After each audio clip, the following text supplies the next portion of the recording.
"You one of them prophets visiting our town?" a fruit merchant asked.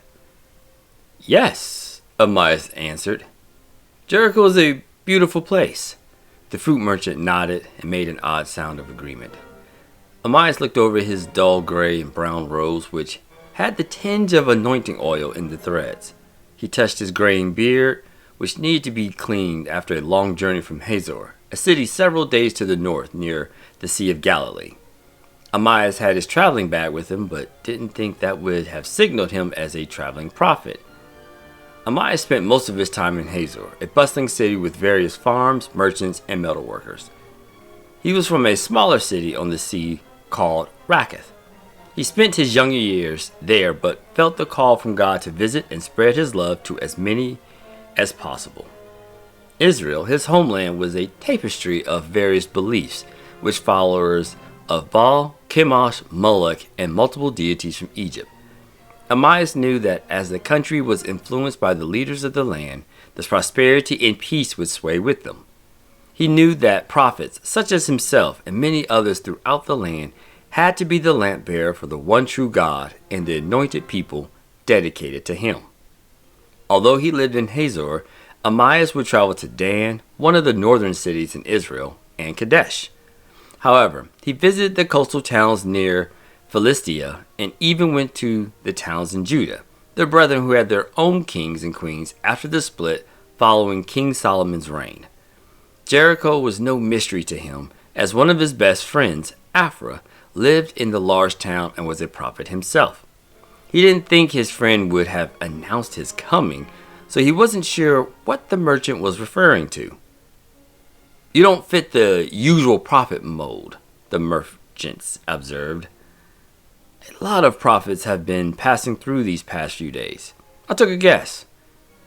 He wrapped Amias' order of 3 apples, 2 peaches, and a kiwi in a silk cloth, a departure from his usual routine. Amias, who was getting the fruit for his friend who lived in town, was intrigued by the sudden surge of prophets in Jericho. "Is there any particular reason why?" Amias asked. "Huh?" the merchant replied. "Reason for what?" Amias sighed and glanced around the central area of Jericho. It was full of various stands selling fruits, jewelry, weapons, animals, clothes, oils, and possible little items that he hoped were art pieces, but most likely were mini-gods. Each stand had colorful banners with bold lettering to lure people into buying their goods.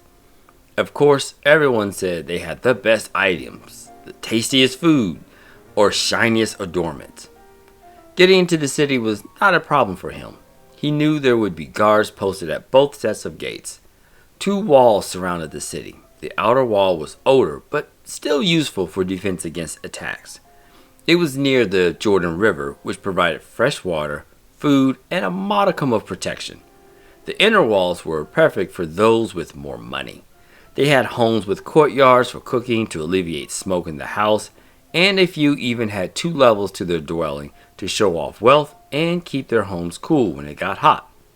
More importantly, it kept many of the poor and unwanted away from their large domiciles. Both gates had guards to ensure no one would cause rioting or problems. A few years ago, some people from Moab tried to kidnap an official's daughter for money while she was preparing for her wedding.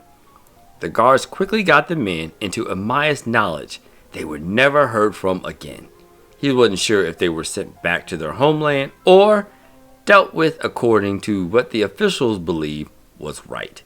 Regardless, more guards were placed around the large gates to protect troublemakers from the city. "You said a plethora of prophets is visiting Jericho," Amias started. "Is there a new festival or celebration that will take place?" "Don't think so," the merchant replied. "At least not involving you or people like you." The comment took aback Amias. Jericho was in Israel. This was his homeland.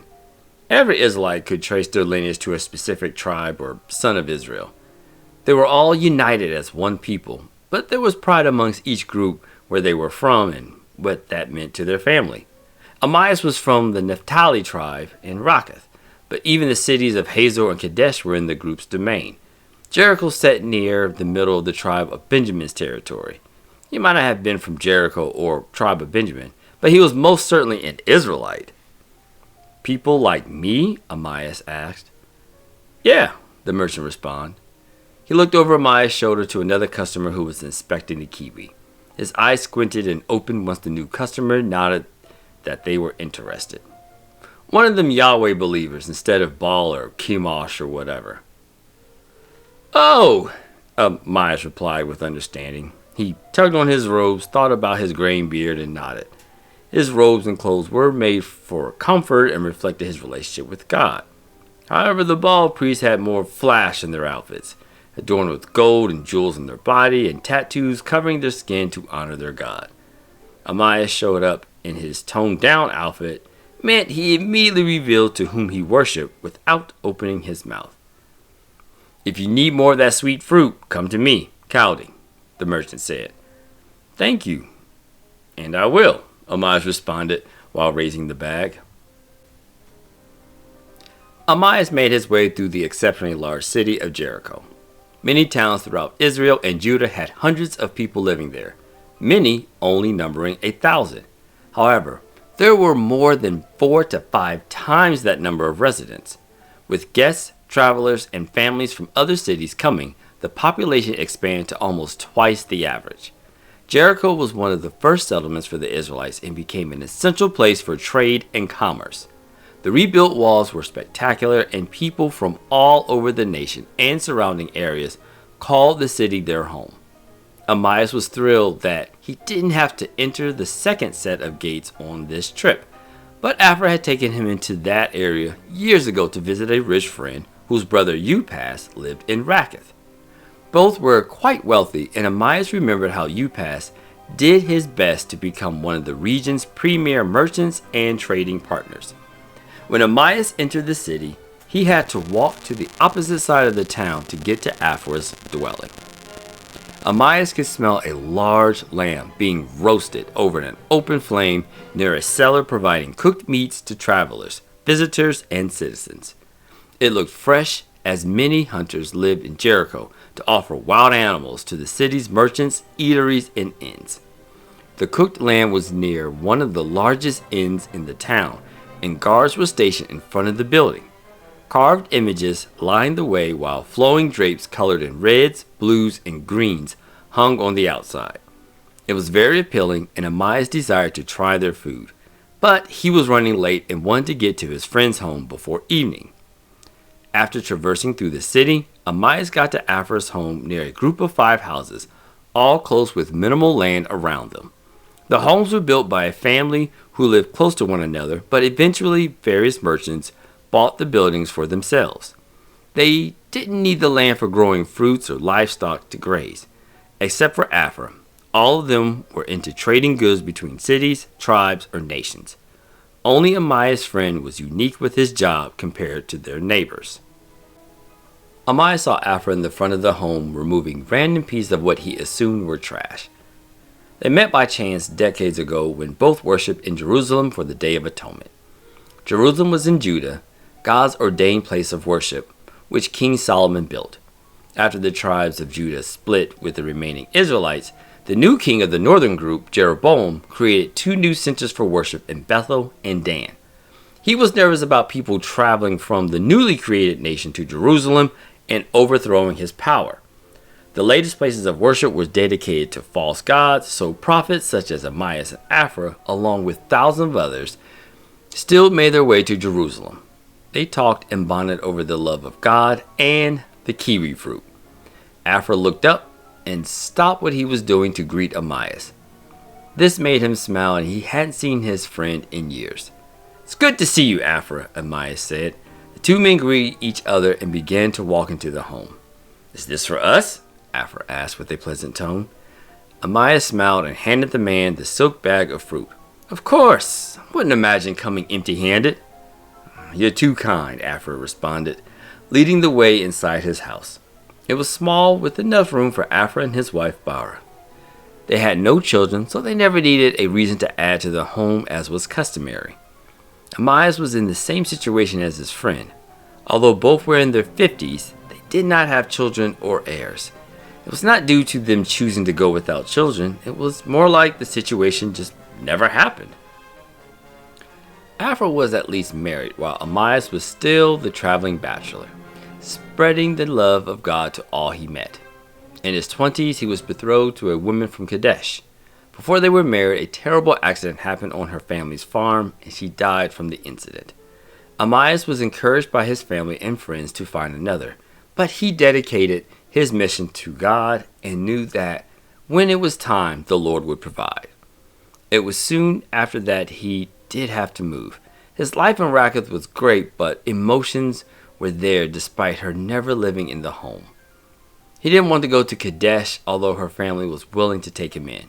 So he decided on Hazor, close enough to both cities but still far enough away to have a clear mind and peace. Bar, you remember Amias, Afra said. Bar was a few years younger than Afra, but they both had the same gleam in their eyes and gray hair. Her hair was longer, and her clothes were the color of dew-covered fields, but the texture was thick and partially rough. Afra handed Bar the silk package, and she took it with the same smile and pleasant expression as her husband. It's been some years, Bara said and greeted Amias. Her youthful appearance was revealed as she warmly showed kindness. Please sit, and I'll bring over some refreshments, Bara said. Thank you, Amias said. Kiwi, Bara held the fruit in the air for Afra to see. My favorite, Afra said. You're the best. Thank you. Amias nodded at the compliment and relaxed in the chair. As Amias remembered the last time, the place was mildly decorated with various family heirlooms and gifts from people in Jericho. The central room had a table, chairs, and a relaxing couch where guests could rest.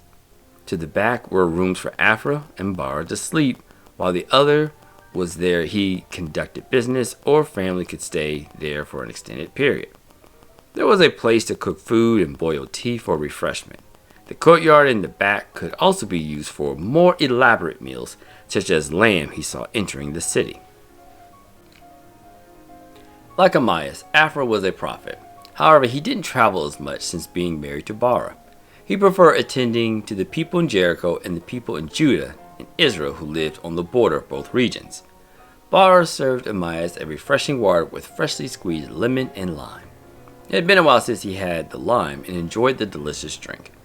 He had been actively traveling with people in caravans, on carts, donkeys, and by foot, so sitting and resting felt amazing to his legs and lower back. The refreshing water Bara served helped settle his insides and made him think of what Cowdy said. Is there a celebration or reason for a large gathering of prophets coming to Jericho? Amias asked. Afra quickly sucked his teeth and looked at his wife. He returned his gaze to Amias and nodded. I almost forgot, Afra said. There is? No, Afra responded, but there are a lot of prophets. Amias scratched his head, puzzled by the response. There seems to be a reason, Amias thought, for a group of prophets in the region to all converge into one city. If it were Jerusalem, it would have made sense to worship or celebrate a particular Sabbath. At least if they were in Bethel or Dan, there would have been some for doing the same with a different set of beliefs. Amias racked his mind and couldn't figure out what would have drawn enough people that a fruit vendor would have noticed. Am I missing something? Amias asked. Afra drank from his citrus-infused water and sighed. There's a council. We're meeting at the White Owl Inn. Amias tapped his head and then scratched his beard. He didn't remember the White Owl Inn the last time he visited the city. There were at least 3, if not 4, spread throughout Jericho. Many large settlements had inns for guests and visitors.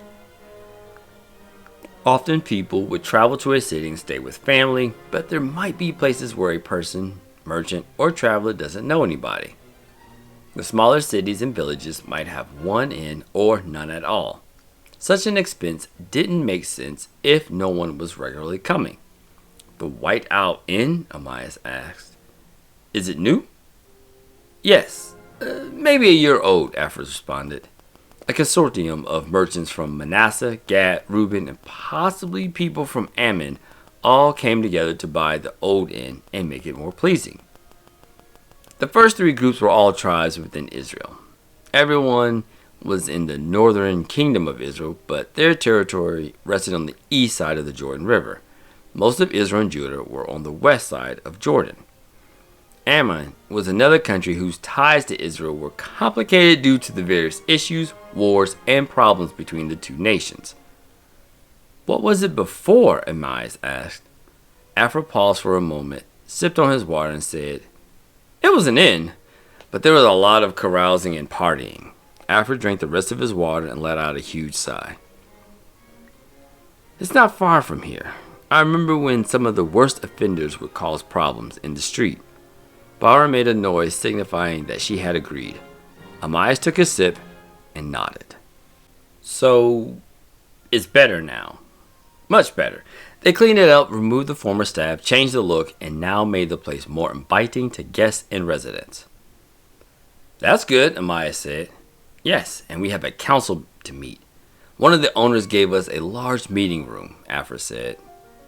"Me as well?" Amias asked. "Yes," Afra started. "You're a prophet." Amias drank the rest of his water and sighed. The drink was genuinely refreshing, and he enjoyed every single drop. "What's the meeting about?" "Many believe Elijah will be taken away tomorrow." This is the first half of chapter 1. There's more to this, including the council and the decisions that come from that. To read Amias, a Widow's Oil novella, make sure to get a copy on Amazon and wherever books are sold online.